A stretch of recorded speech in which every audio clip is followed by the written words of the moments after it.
Bonjour petits et grands lecteurs, j'espère que vous allez bien. On se retrouve aujourd'hui pour un update lecture. Avant toute chose, je voulais simplement vous rappeler les dates de dédicace pour la fin de l'année. Du 23 au 24 novembre, nous serons à Mons-Livre, donc en Belgique, pour le salon du livre de la Wallonie, qui est le plus gros salon du livre de cette région-ci de la Belgique. Le dernier week-end entre novembre et décembre, je serai au marché de Noël de Miromesnil. Donc Miromesnil, ça fait 2-3 ans que j'y vais maintenant. C'est dans le top 5 des plus beaux marchés de Noël de Normandie. C'est dans le château de Maupassant. Miromesnil, c'est à côté de Dieppe. Donc c'est tout à fait accessible en voiture depuis Paris. Et c'est un magnifique lieu avec que des artisans de très bonne qualité. C'est l'occasion aussi de tester un nouveau marché de Noël dans un château un petit peu mythique aussi de la région de l'Eure. Le château de Bonnemare pour Noël féerique, donc le week-end suivant. Pareil, ce sont des marchés de créateurs et là on est juste à côté des Andelys, donc dans l'Eure. Et déjà, je peux vous annoncer qu'en février, je serai à Normania et en mars au Festival du Livre de Bondu. Mais je vous annoncerai toutes les dates pour l'année prochaine au fur et à mesure. Les mots de l'imaginaire, là, on est sur un fake total. Si la BD, c'est de la fantasy d'une certaine manière, mais en soi, il n'y a pas de roman de fantasy.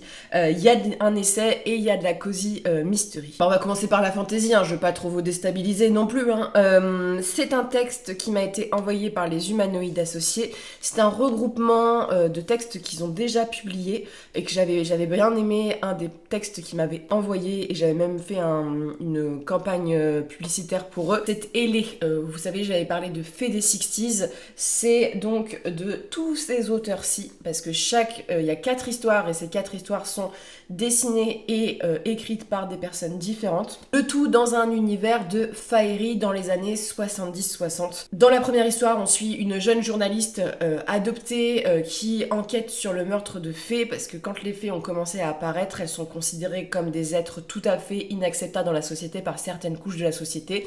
Les fées sont des représentations des autres, de la différence.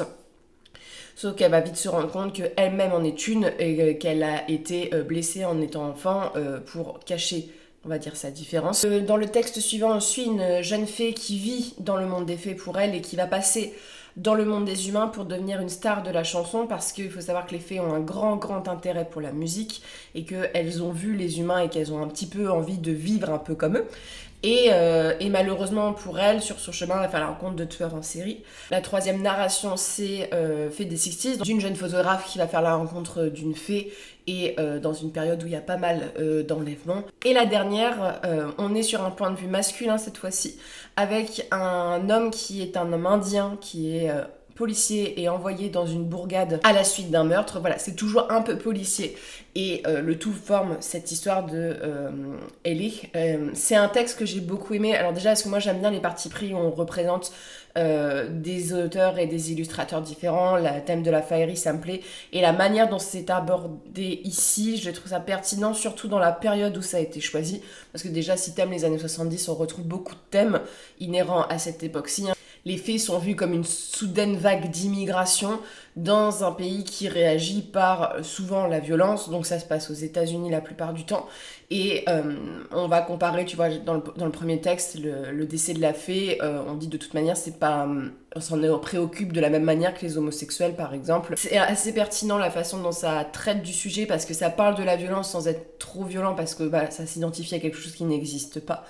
Et il y a des enquêtes policières qui sont plutôt bien menées, avec des faits de société qui se sont passés. C'est-à-dire que par exemple les crimes qui sont dits dans les tueurs en série, ça rappelle certains crimes qu'on a pu suivre dans les enquêtes judiciaires. Et c'est surtout qu'on voit qu'il y a une recherche historique sur l'époque, sur les présidents de l'époque, les tensions raciales de l'époque, parce que ça parle aussi de la différence de peau. C'est un texte qui est assez engagé, parce que les faits, donc il y a des romances à chaque fois, sont vus comme des allumeuses, envoûteuses, voilà. Et donc les femmes, c'est un moyen aussi de parler de la libération sexuelle, de la libération des femmes. On a de la diversité, voilà, on a autant des couples hétérosexuels que des couples homosexuels. On a de la diversité aussi dans la couleur de peau, hein, notamment avec la personne indienne qui enquête sur les faits, qui fait un parallèle sur lui, sa différence et comment il est traité dans la police vis-à-vis de ses collègues blancs. Il y a aussi toute la relation, par exemple, de jalousie que certains hommes peuvent avoir vis-à-vis de faits masculines et vice-versa de femmes. Voilà, en fait, c'est des thèmes, quand tu les transposes à la couleur de peau ou à la différence, tu vois, c'est des thèmes qui collent en fait avec ce qui a été beaucoup reproché par les racistes par exemple. Les dessins sont vraiment très très beaux, c'est très coloré. Comme c'est les années 70, les meubles sont colorés, les vêtements sont colorés, donc c'est très agréable à lire.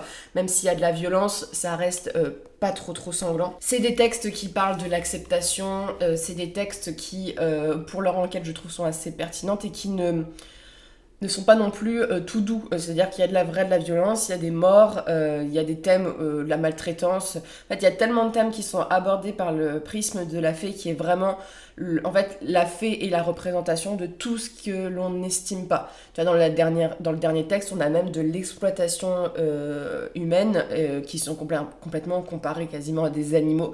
Et ce qui est beau aussi, c'est que tu voyages en fait dans le monde des fées et tu vois un petit peu tout le concept de faerie qui est un concept, par exemple il y a un Kelpie, un moment qui est hyper violent. J'ai bien aimé la vision des fées qui est pas une vision fée clochette, voilà, qui est une vraie vision de la faerie actuelle.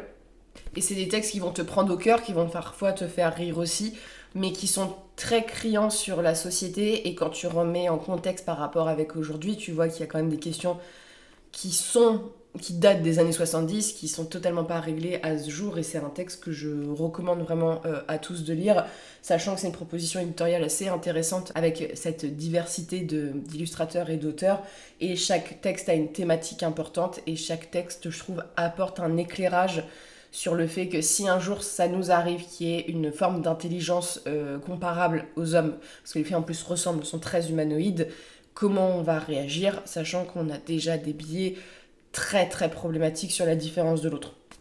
Donc voilà. Et puis moi, les années 70, j'ai pas connu, donc ça me fait toujours plaisir, c'est une période qui me fascine assez, c'est une période en plus qui est assez intéressante parce que comme c'est une période de libération, aussi en parallèle, t'as beaucoup de gens qui sont dans l'acceptation, donc en fait t'as deux points de vue qui balance et c'est hyper intéressant à remettre en contexte par rapport à notre époque aujourd'hui. Le jour où je tourne la vidéo, c'est les élections présidentielles américaines et t'as plein de questions en fait que tu vois qui sont au cœur de la campagne actuelle. Donc ensuite on change totalement, on quitte les faits et on passe à du cozy mystery avec un texte qui était très sympa, que j'ai mis beaucoup de temps à lire parce que j'ai eu une sorte de panne de lecture avec un texte que je vais vous présenter la semaine prochaine parce qu'il était tellement bien que tout me paraissait fade. Et je sais pas, j'ai calé sur les livres alors que j'aime bien le livre.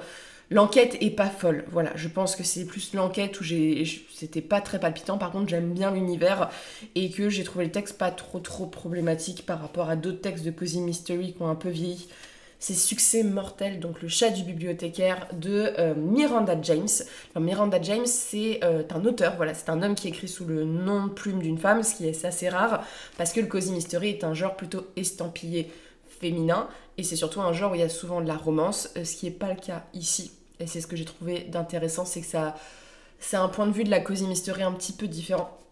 Et on est à Athéna, c'est une ville dans le Mississippi, où on suit, c'est comment, Charlie. Charlie, c'est un homme qui a une vie assez triste, hein. Je pense que Charlie, il a la cinquantaine, je me souviens plus trop de son âge. Il a perdu sa mère et sa femme quasiment dans le même laps de temps, notamment il a perdu sa femme d'un cancer. Et pour éviter de vivre un petit peu trop dans le chagrin, il décide d'héberger 2 étudiants parce qu'il a récupéré la maison de sa tante qui était quelqu'un de très estimé dans le village. Et il coule de beaux jours avec son chat qui est un Maine Coon qui s'appelle Diesel le beau gosse même. Tout va bien pour lui, mais les jours passant, il se rend compte qu'un des étudiants qu'il a sous son toit a un comportement assez étrange, tandis qu'une des connaissances du lycée donc, du personnage, un mec pas très sympa, devenu auteur à succès, revient dans la ville et il va y avoir des choses un peu terribles qui vont se passer. Ce tome-ci, le crime est un peu tardif parce qu'on met beaucoup de mise en place, que ce soit sur la création du personnage principal, de la ville, des personnages centraux. C'est un texte donc qui, contrairement à d'autres livres de cozy mystery, va pas tomber sur le modèle de la femme plus ou moins jeune qui va avoir une relation amoureuse avec un autre personnage. Là, on est plutôt sur un thème de vie de ville, voilà, récit un petit peu de famille comme ça, plus un côté cozy mystery avec cet homme qui est bibliothécaire, qui emmène son chat un peu partout en laisse. Voilà. C'est l'attraction du quartier, Diesel, hein. Tout le monde l'aime, et va se retrouver lié à cette première enquête de très près et il va vouloir un petit peu aider la personne qui est accusée.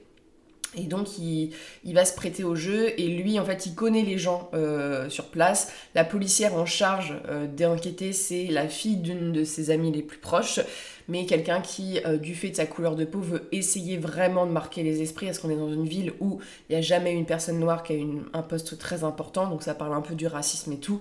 Et cette policière va tendance parfois à être un petit peu sèche et à vouloir faire son enquête toute seule. Et ce qui est intéressant, c'est que le chat aussi est un petit peu voilà, présent, il enquête, c'est pas parce que Diesel va dans des endroits qu'il a quelques réactions. En fait, c'est un peu le Rex du Cozy Mystery, mais avec un Maine-Coon. Et voilà, c'est super mignon, et quand t'aimes les chats, voilà, c'est chouette. Après, c'est une vision du chat qui est très cliché, mais c'est le premier tome, c'est vraiment de la mise en place.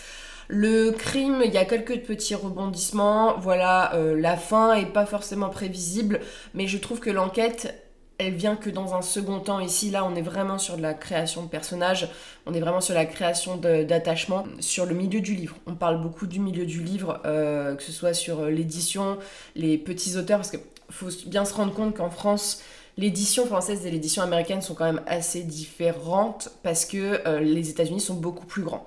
Et que par exemple aux États-Unis tu vis beaucoup plus facilement de ta plume parce que tu as un public anglophone beaucoup plus grand et tu as beaucoup plus de lecteurs.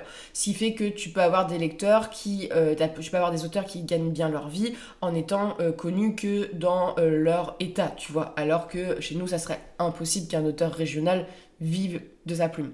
Donc voilà, et c'est d'autres, voilà, plus de traductions, c'est d'autres choses, et ça parle du policier aussi dans ce texte-ci. C'est intéressant parce que l'enquête va se dérouler et un petit peu se résoudre par l'étude aussi du texte et de l'écriture. Donc voilà, c'est quelque chose qui tourne autour du milieu du livre, et comme il est bibliothécaire, je pense que souvent ça risque de tourner autour de ce milieu-ci. Les personnages sont attachants. L'enquête est simpliste, mais ça suit bien. La langue est très très facile à lire. Le Cozy Mystery, c'est ça qui est bien, hein. C'est que tu peux être très fatigué et accroché. Le truc, c'est que je trouve qu'il y avait quand même un ventre mou avec le crime qui arrive assez longtemps après l'intrigue. La vision qu'il a des jeunes, genre c'est un étudiant qui a 20 ans, t'as l'impression d'avoir un gamin qui en a 14. Donc il y a certains soucis de crédibilité. Pareil, sur le chat, on a tous des chats. Diesel, c'est le chat le plus parfait du monde. Il obéit, il est bien éduqué. Voilà, ça reste un chat. C'est un chat n'obéit pas forcément aussi bien qu'un chien, mais c'est un texte qui est plutôt sympa. Je vais lire la suite avec grand intérêt. Et enfin, un essai. Alors, j'ai beaucoup aimé, mais je me rends bien compte que c'est un essai, tu ne le lis pas en une journée, hein. J'ai mis quelques temps à le lire, c'est Nexus, donc une brève histoire des réseaux d'information de l'âge de pierre à l'IA, de Yuval Noah Harari, donc c'est l'auteur de Sapiens, je l'ai reçu en service presse. Ce texte, alors c'est pour ça que j'aime lire les essais, parce que dès que je lis un essai, j'ai l'impression de, pas que ma vie est remise en cause, mais j'ai l'impression d'apprendre des trucs et vraiment j'ai appris beaucoup de choses dans ce texte-ci. Donc c'est un texte qui va traiter de l'information. Tu as une première partie sur vraiment l'information de l'âge de pierre à notre époque, comment elle est traitée, comment elle est manipulée. Vraiment, c'est tout un essai sur le concept d'information. Et ensuite, on a la place de l'intelligence artificielle, qui est une question qui me touche au sens professionnel, parce que l'IA, c'est une question très épineuse dans le milieu de la création. Moi, je ne suis pas réfractaire à l'IA, loin de là, dans des secteurs comme le médical ou dans des secteurs où c'est pertinent, dans les secteurs de création, surtout que l'IA se base sur la collecte de données, voilà, et donc sur du vol, hein, on est quand même sur le vol de données, c'est quelque chose qui me rebute beaucoup, c'est quelque chose qui m'inquiète beaucoup pour nos métiers, parce que mes auteurs sont inquiets, les illustrateurs sont inquiets, et nous, c'est des métiers où ça s'automatise. Voilà, c'est des machines qui risquent d'avoir trop de place dans le milieu de la création, et la création, c'est quand même un domaine qui doit rester à l'humain, tout simplement pour qu'on soit plus libre. Ce texte-ci a renforcé mon idée de pourquoi je ne souhaite pas d'avoir d'IA dans le milieu créatif, mais c'est un texte qui est extrêmement intéressant parce que c'est pas un texte qui remet en cause la place de l'IA, c'est un texte qui nuance et qui explique en quoi il faut se préoccuper de la question de l'IA. C'est un texte pour moi qui est essentiel à lire pour nous mettre dans le bain de ce qu'il y a en ce moment et ce qui nous attend demain. Parce que c'est assez alarmiste et ça fait très peur, mais c'est des scénarios qui sont tout à fait plausibles.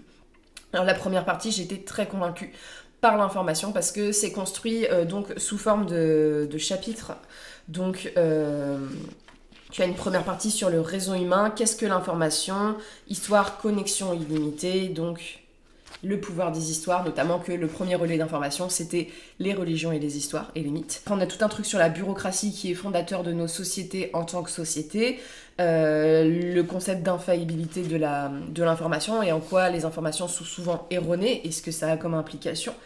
Et ensuite, on va dériver sur la démocratie et le totalitarisme et comment ces régimes gèrent les informations. Et ensuite, on va avoir l'arrivée de l'informatique, ce que ça a changé dans nos réseaux, dans nos diffusions. Et enfin, l'IA et ce que ça risque de créer.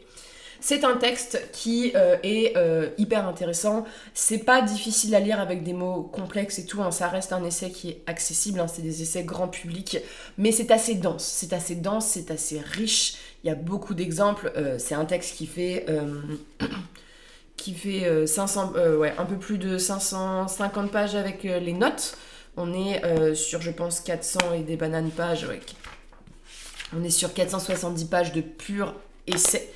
Et c'est un essai que j'ai apprécié parce que déjà, moi je suis très intéressée par l'histoire, donc ça rebalaye vraiment le concept d'information et de comment ont été créées nos sociétés, parce que l'information c'est la base de nos sociétés aussi, et avec plein d'anecdotes, avec plein de choses que j'ai appris qui ont été en fait des fake news.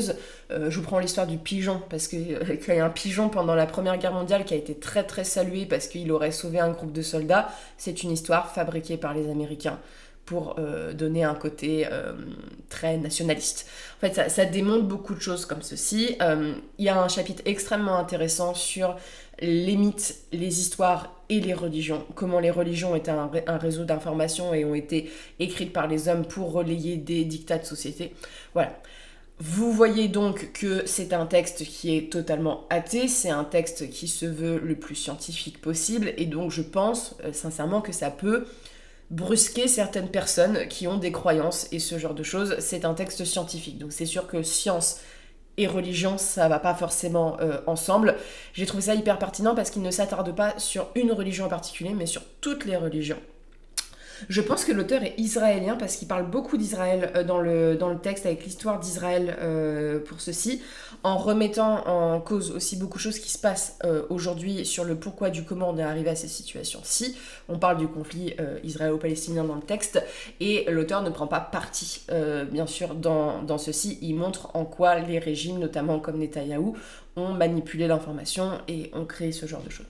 Donc voilà, il y a beaucoup de sujets qui sont arpentés. Vous allez parler autant du christianisme que de l'islam que du bouddhisme, et c'est hyper intéressant parce qu'on voyage dans le monde entier et on voit que les réseaux d'information ont été utilisés à différents escients par le monde entier.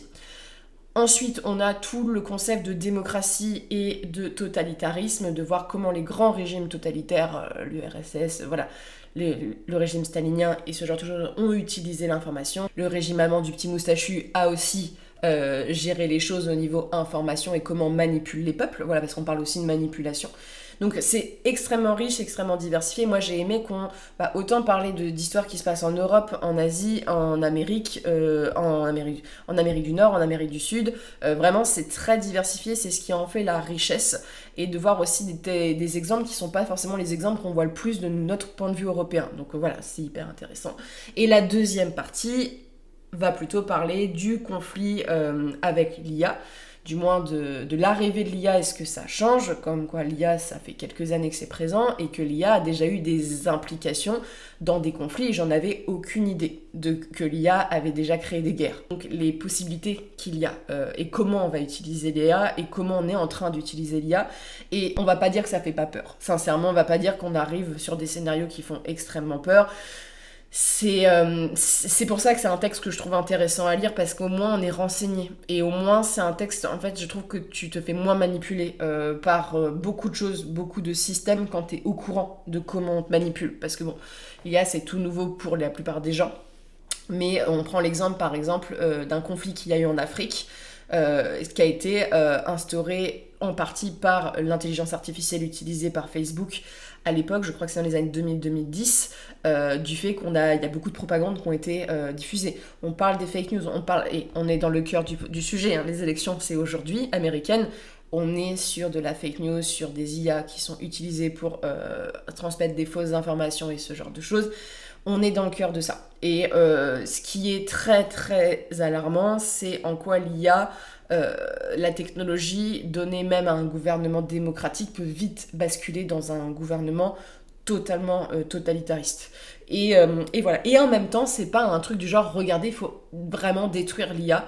Non, ils vont mettre aussi en avant en quoi l'IA peut être une avancée pour le monde. Et en fait, le texte conclut avec le fait de c'est ce qu'on va en faire et comment on va le contrôler, comment on va le légiférer, qui va faire évoluer notre société. Mais que c'est, au-delà d'Internet, c'est aussi la grande révolution de ce siècle-ci en termes d'information. On se rend pas compte parce que, bon, moi je m'en rends pas compte personnellement parce que je suis un peu une génération internet, même si j'ai connu avant quand j'étais enfant, ça existait pas trop, mais on est sur une révolution qui est comparable à la révolution de l'imprimerie. On est dans un mouvement d'histoire actuellement, et donc c'est plein de questions qui se posent, ça remet beaucoup de choses en perspective, on apprend beaucoup de choses sur l'IA aussi, comment ça fonctionne, les différents types d'IA qui sont utilisés, de voir que c'est déjà présent depuis un certain temps et qu'on s'en rendait pas compte. Hein. Voilà, l'IA, c'est pas que ChatGPT, ça va un peu plus loin que ça. Il y a beaucoup de comparatifs entre l'IA et les réseaux d'information qu'il y avait dans le temps. Voilà, de voir comment en fait elle fonctionne comme certaines manipulations dans le temps. Voilà, c'est juste que c'est informatisé, mais c'est assez intéressant. Alors, c'est un texte qui peut faire un peu peur, c'est un texte qui peut créer un peu une boule au ventre. Moi, dès que je le lisais, j'étais en mode putain, c'est pas possible, mais en même temps, le savoir, ça m'a libérée de pas mal de trucs et de me dire, ok, je vais appréhender les choses différemment, je vais voir mon rapport à ça, à l'utilisation de certains outils différemment, et même de prendre du recul sur ce que tu vois, sur ce que tu lis encore plus. Et j'ai appris plein de choses sur l'information, sur les histoires, sur vraiment, ça a été un terreau d'apprentissage. Après, comme je vous le dis, c'est un texte, alors, comme la plupart des essais scientifiques, qui peut brusquer les gens qui ont certaines croyances, qui peut brusquer les gens qui ont certaines mêmes croyances politiques. Même parfois, moi j'étais en mode sur les religions, j'étais en mode ah, le gars il y va pas par 4 chemins, quoi. Donc en même temps, c'est un scientifique et c'est ce qu'on lui demande, quoi. On lui demande pas de croire, on lui demande d'étaler des faits et d'étudier les choses. Et c'est hyper intéressant. Moi, ça m'a vraiment convaincue pour ça, de vraiment avoir quelque chose d'assez scientifique et quelque chose qui donne à réfléchir, tout en n'étant pas dans un discours non plus de l'IA c'est le mal, voilà, parce que j'avais un petit peu peur avec le Rexy. C'est un peu plus développé que ça, et mine de rien ça se lit quand même assez facilement si vous lisez un chapitre de temps en temps. Je vous conseille pas de le lire à la suite, mais c'est un texte qui est là pour nous permettre de savoir ce qui nous attend et de faire le choix qu'il faut faire avant qu'il soit trop tard. Voilà, et comme vous le savez, l'Europe est quand même dans une volonté d'être le continent qui légifère autour du numérique. Donc on est quand même, en tant qu'Européens, et même ceux qui me suivent d'autres là, c'est quand même important de se tenir au courant vis-à-vis des lois qui vont être prochainement passées, parce qu'on sait qu'à un moment il va y avoir des lois, et de voir en quoi ça peut être bénéfique comme toute technologie et maléfique dans certaines conditions. Mais je pense que vous allez forcément apprendre des choses et forcément être sur le cul parfois en se disant « Ah bah merde, ça je savais pas », mais j'ai apprécié énormément ma lecture. Voilà, les essais, je suis personne pour critiquer la pensée théorique de quelqu'un qui est très scientifique, voilà, qui est doctorant et ce genre de choses, mais moi j'ai passé plutôt un bon moment de lecture, et voilà, je mets en perspective que ça serait pas forcément le cas avec des gens qui ont des croyances, mais il y a des gens qui ont des croyances qui ont le recul nécessaire pour aussi avoir des choses qui abordent leurs croyances d'une manière un peu plus scientifique. Donc sur ce, n'hésitez pas à me dire ce que vous en avez pensé, si vous avez lu ces ouvrages, notamment s'il y a certains d'entre vous qui ont lu Sapiens. J'aimerais bien avoir votre avis, s'il est intéressant ou pas de le découvrir, parce que moi j'avais entendu parler de l'auteur via ce texte-ci qui avait été une gigantesque best-seller en librairie. Et je vous souhaite de très bonnes lectures, une très bonne journée, et on se retrouve bientôt pour une prochaine vidéo.